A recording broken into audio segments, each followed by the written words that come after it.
You'll do like a little corner thing of the video. Yeah, so they'll still see like the video and everything like that. Hi, it's Ryan with Advanced Fuel Dynamics. Today Ethan has some E85 YouTube videos for me to watch, so we'll see how this goes. Ethanol gets a bad reputation for being hard on fuel systems. A lot of times, if you're running a car on E85, it creates this sticky film and it plugs up the inlet. Or sometimes the sticky film will plug up the direct injection fuel pump. It clogs up your fuel system. And what's causing that is not the E85. Everything in the E85 is fully soluble in E85. And everything in gasoline is fully soluble in gasoline. But fuels are not one single chemical compound. In gasoline, there are detergents, oxidation inhibitors. There are a lot of additives that go in that. Ethanol also has an additive package that does things like inhibit corrosion and so forth. Well, it turns out that the additive package of E85 precipitates out when you put gasoline in. What's precipitating out is everything that doesn't dissolve in water. So the problem with E85 is not running E85, but rather running those intermediate blends. Okay, I mean, so yes, there are different, additive packages. Really like the gummy substance, I think he's really referring to as one of the byproducts of distilling petroleum is gum. When the mainstream gas production stopped making pure gasoline, we stopped refining it as much. I mean, it's still refined, but they just don't do as good of a job as refining it. So we actually have a higher concentrate of some of these large particles which form into gums. And that's a lot of times what people find is kind of, he's talking about things, he didn't say evaporating off, but when the things you want in your fuel evaporate off, so the ethanol and like the good parts of the gasoline, the lightweight molecules and stuff of the gasoline do evaporate off, you can be left with crap behind. The gums are left behind by the petroleum. Is really the gist of it. So yes, there are different additives and things like that, but really the gumming is, it is a product of, the gasoline, and everything else evaporating off and leaving behind the stuff that wasn't refined very well. How do you make the most horsepower without blowing up your engine? The enemy, the high horsepower, is a little something called engine knock. Think of engine knock as the maximum potential of a certain fuel. And that's why some gases, as they cut it, and race cars, they E85 go hand in hand. E85 has a high octane rating. The higher the octane rating, the more resistance to knock, which means the higher the seal is for maximum power. So running E85 means more boost, more aggressive timing, and well, a little more fun. Just in the way he's saying this about that ceiling for knock, if you're tuning based on knock, you're not doing it right. And this is exactly why there's this misnomer about more timing with the 85. So I don't know what this guy's engine build is exactly, but most vehicles that are out there on the street, they're engineered to run on a pump gas. So you usually don't have enough compression or anything to really have to worry about knock on pump gas, with your maximum timing target. So that's MBT, your maximum brake torque.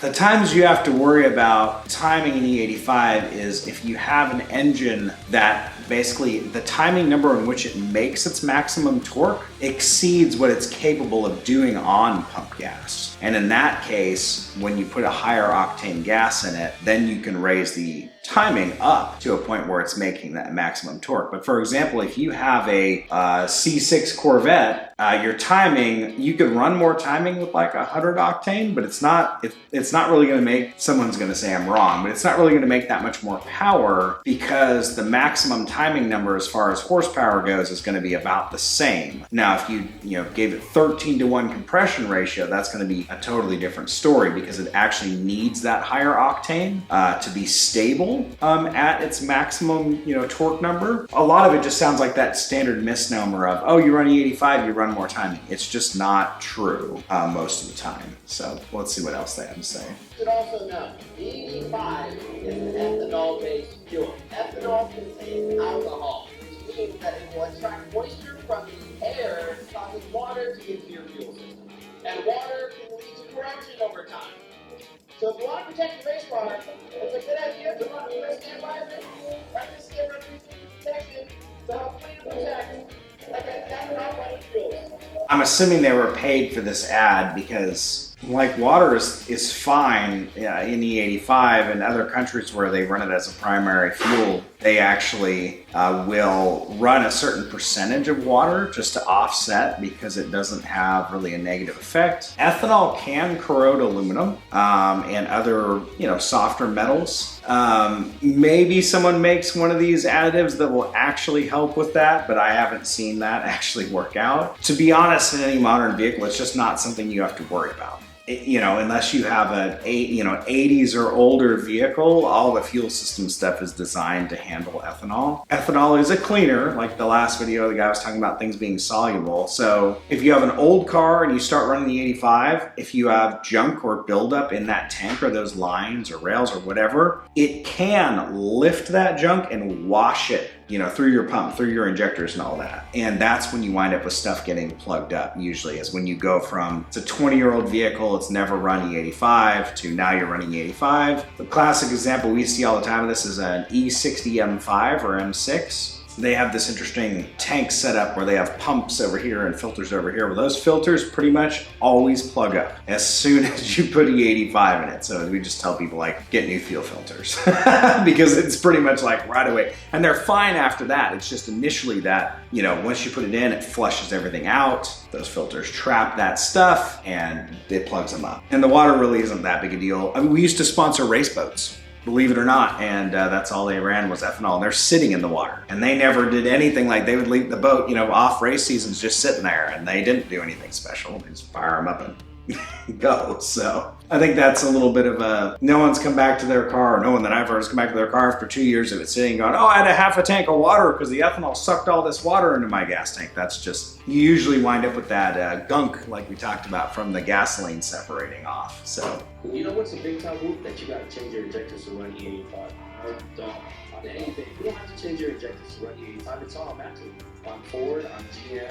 So on LTs to run E85, you need a bigger fuel pump, a bigger injector. You're gonna run out of grease on it. But you don't have to change your injectors to run E85 or your fuel pump. That's not the same. You don't have to. 100% with this guy. I will say, like, all of our testing, we dyno test everything. You don't have to change the injectors because of the injectors. You would have to change them because they're not big enough. So if you have we made a kit specifically, like a Whipple on a GT350, or whatever, you bought an ESS supercharger for an M3. Well, ESS didn't supply that supercharger kit with injectors that are big enough for the supercharger kit and E85. So those are instances where you're gonna need bigger injectors. I'm trying to think of a common vehicle that we see that needs injectors. There was some really early LSs that had this like multi-matic injectors, really weird looking fuel injector connector on it. Those are not big enough for E85. You can't run full E85 with those. But the injector is fine. It's not damaging the injector. The injector just isn't big enough to flow enough fuel. So, but yeah, this guy's 100% correct. All the parts on your car, they're fine with the 85. The lines, the pump, the injectors. There's no reason to have to change those unless they don't keep up with the flow demands you need, which for all of us guys that modify cars, that's when you run into, we're putting turbos on the Viper. We're not keeping the stock injectors because we need more fuel flow. Well, also he's talking about the LTs. Like if you have a very basic LT, you should be okay. Like we do tons of trucks and they're fine. Like the fleet stuff doesn't have any issues. This is the fuel filter I've done this that a I've bunch. run on my E85 Turbo Civic drag car for the last 2 years. I wonder what fuel tank he's got. Fuel filter for 2 years straight.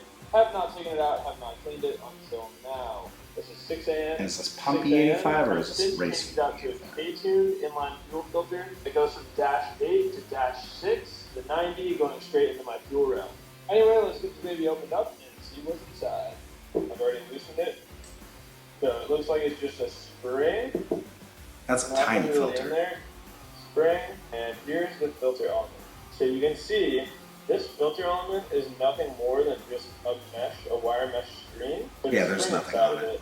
That's what I would expect. There's definitely a good bit of junk on this filter. That's not fuel junk. That's like his pump coming apart. See the metal flakes? Yeah. Or you know what that is? You know what's in that he was showing in that filter is when he assembled his AN lines. That's all the little metal flakes you get from when they're screwing together. So, but yeah, there's no fuel issue with that filter. And that's exactly what I would expect. We did this before on a vehicle, ran gas in the filter, cut it open, and it's kind of brown inside, like almost like a rust color, and then run E85 in it, and it's just clean. There's nothing. The only time you will get any kind of residue of any type is if there's air in there. I mean, there's never really any air in your fuel system unless you run out of gas in the tank, yes. But most of your tanks are, I'm forgetting the type of plastic, but they're totally, ethanol doesn't affect it at all. So there's nothing there to cause any kind of buildup or corrosion or anything like that. So that's what I would have expected. This one? Yeah. Oh. Oh, yeah. One thing if you're on a strict E85 tune is you need to test your E85. Yeah, don't be on a strict E85 tune. That's good. Just because pumps Water say 85 testers. does not mean it's actually 85%. As you guys can see with the little sticker right here, that the minimum at this one is 70%, which is actually really good. That's We've why actually seen a lot less than that of a lot of these those. stickers at like racetrack will say like 50%, which you really don't want in your car. So this is a little E85 test kit I picked up. I think it was around like 10 or 15 bucks. Basically what you're going to want to do, put water to this line.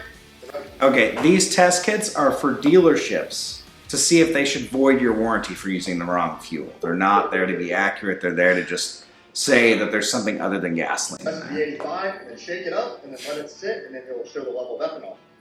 My tuner told me if it's anything below 75%, do not put it in the car. That's why I came to this station when it was 70. Most stations like in the 50. So we're gonna go ahead and test it and see if it's good to fit the car. Went ahead and got water up here, and that's got to fill the E85 up to this black line. What a pain in the butt. Why would you want to deal with this? 4 cents of E85. He's trying to dribble it in. Oh my gosh.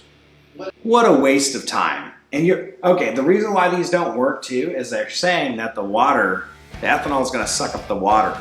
Whatever's, you can see what the gasoline looks like. It's not clear, by the way. And the stuff at the top is supposed to be the ethanol. The ethanol is supposed to suck up the water and then separate off. Phase separation. The problem is all of those additive packages and the gasoline and all that other stuff also separates. So people are like, oh my gosh, look at, I got 90% ethanol out of this pump. Bull crap. It's all the other stuff blended in.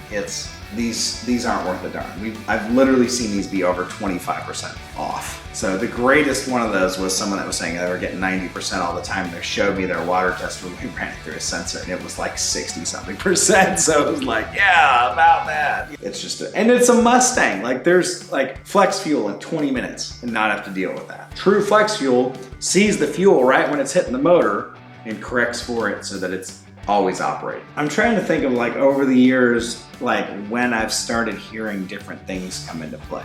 I mean, the earliest thing on way back in the day was like corrosion and fuel lines. And they were trying to tell people that you needed different injectors for the 85, but that didn't really seem to stick. That's not usually, we didn't usually hear people, oh, I need to get new injectors to run E85. It's normally like because of the flow, right?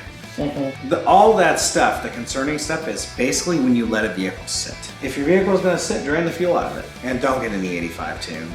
Go flex fuel one way or another. Advanced Fuel Dynamics has flex fuel solutions for you for lots of things. Whether you're, GM, capable ECU, we have our FlexLink setups. We have our ProFlex Commander setups, which are plug and play. We have setups for standalones. We make the OE setups for some of the OEs. So it really is, ethanol is amazing, E85 is an amazing fuel. Some of the solutions are less than ideal. I guess that's what I'm gonna say about it. And that's why I can have the attitude I have about water testers and tunes, because been there, done that. Been there, done that. I mean, I stopped doing E85 tunes, we're going close on 2 decades ago at this point in time because of the issues with tuning for one blend of ethanol. It's old tech, I guess is the way I look at it. It's just old school. There's better ways of doing it now. So.